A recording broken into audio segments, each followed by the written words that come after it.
Bonjour à tous, aujourd'hui je vais vous montrer la réalisation de ma page de garde pour le mois de novembre que je vais réaliser avec tout d'abord cet encreur noir de la marque Toga. Donc ces petits encreurs, j'en ai plusieurs couleurs, on les utilise normalement avec des tampons. Moi je vais l'utiliser avec un petit outil en mousse, j'ai aucune idée de comment ça s'appelle vraiment. Donc je frotte ce truc en mousse sur mon encreur et puis ensuite je vais complètement remplir ma page de noir. Donc ça prend un certain temps à faire, mais cet outil rond permet de réaliser quelque chose d'assez uniforme, sans trop de traces au final. Donc je vous cache pas qu'il faut passer plusieurs fois au même endroit pour avoir quelque chose d'assez foncé. Là j'ai un résultat plutôt gris foncé, plus que noir vraiment, mais bon, ça devrait faire l'affaire. Voilà, donc j'arrive à la fin de ma page. Alors pourquoi noir, me direz-vous? C'est un peu tristounet, c'est vrai. C'est qu'en fait après je vais réaliser un petite illustration, un motif au stylo doré. Donc doré sur noir, a priori ça rend pas mal. Donc l'avantage de ces tampons encreurs, peu importe la couleur que j'utilise, et là c'est encore plus vrai pour le noir, c'est que je vais vous montrer le verso de la page, ça se voit absolument pas. Il n'y a vraiment rien qui transparaît de l'autre côté de la page, donc pour ça c'est super.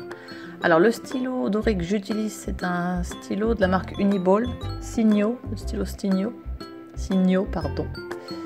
Donc je vais faire quelque chose d'un peu style art déco pour ceux qui connaissent la déco qu'on voit dans le film Gatsby le Magnifique, un petit peu ce style-là des années 20.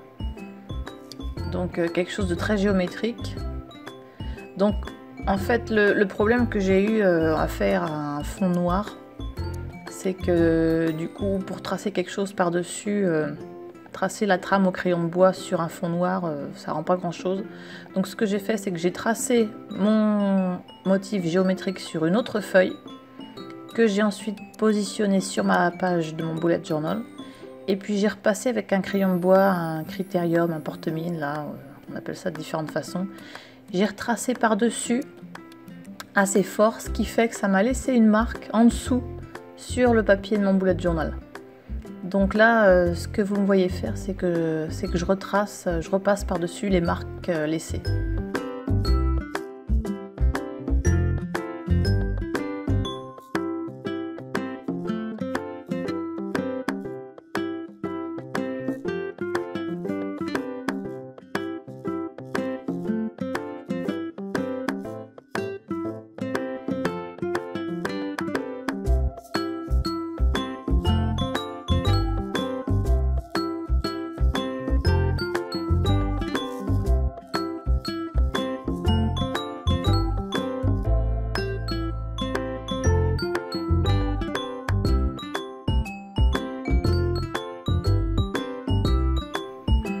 Bon, je vais pas vous mentir, c'était un peu galère à faire ce schéma, parce que d'une, j'avais du mal à voir les marques laissées par ma technique de repasser par une autre feuille.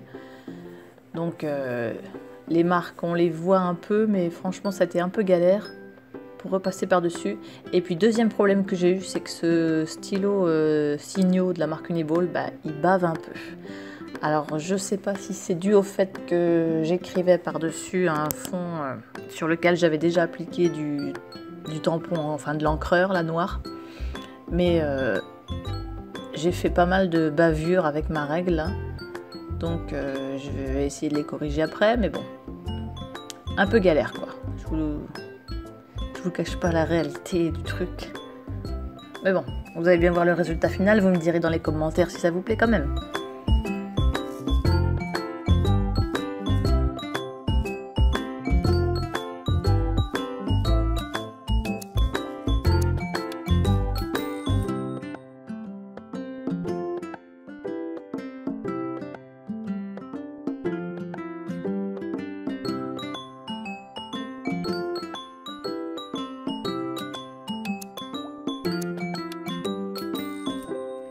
Pour la police, j'ai pas cherché midi à 14 h parce que franchement, vu la place qui me restait, J'avais plein d'idées de police super jolies, super élaborées, en lien avec le style art déco aussi là.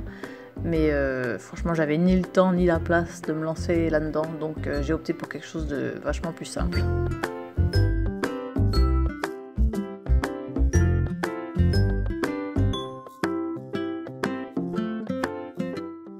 Voilà le résultat final avec les petites bavures par-ci par-là, à vous de les retrouver. Alors si ce style art déco vous plaît, je pense que je vais le réutiliser dans mon monthly, dans mes weeklies du mois de novembre. Donc n'hésitez pas à aller faire un tour sur ma page Instagram pour voir tout ça.